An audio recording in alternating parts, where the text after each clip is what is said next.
विसर्जन का दिन था। हम अपने मंदिर पर पहुंच चुके थे। वहां सारी तैयारियां हो चुकी थी। बच्चे, बूढ़े, जवान, सभी उम्र के लोग वहां अपना योगदान निभाने आ चुके थे। पुरजोर जयकारों के साथ प्रतिमाएं ट्रैक्टर पर स्थापित की जा रही थी और उसे आगे ले जाकर खड़ा किया जा रहा था।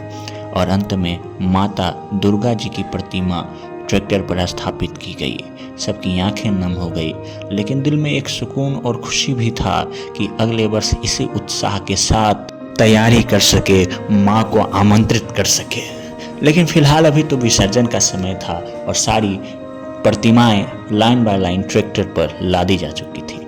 और प्रतिमा विसर्जन का समय हो और सजे नहीं तो कैसे काम चलेगा। सर पर हमने बांध लिया, जय माता दी, माँ दुर्गा जी का आशीर्वाद लिया और फिर हम लोग निकल पड़े।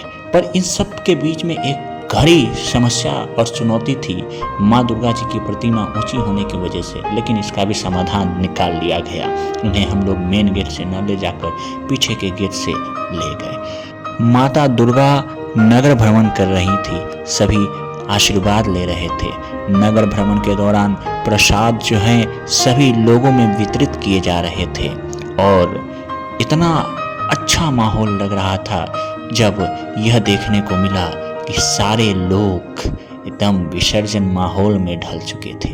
नाच गाना हो रहा था, मस्ती के साथ हम लोग, जितने उत्साह के साथ हम लोग माता दुर्गा को विदाई दे रहे थे, उसी उत्साह के साथ अगले साल की तैयारी में भी जुटे थे। हमारे यहाँ इसी नदी में विसर्जन होता है। पहले गणेश जी महाराज और फिर लक्ष्मी जी, कार्तिक जी, सरस्वती माँ, और इसके बाद जब बारी आई तब सभी की आंखें नम हो गई। नम इसलिए हो गई क्योंकि माँ दुर्गा सभी की प्रिय हैं, हम सब की प्रिय हैं। आखिरकार वो समय निकट ही आ गया। माँ दुर्गा की प्रतिमा को स्थापित ट्रैक्टर पर किए हुए थे, वहां से ले जाकर अब हमें नदी में विसर्जन करना था। यही वह पल है जहां हम लोग नम हैं।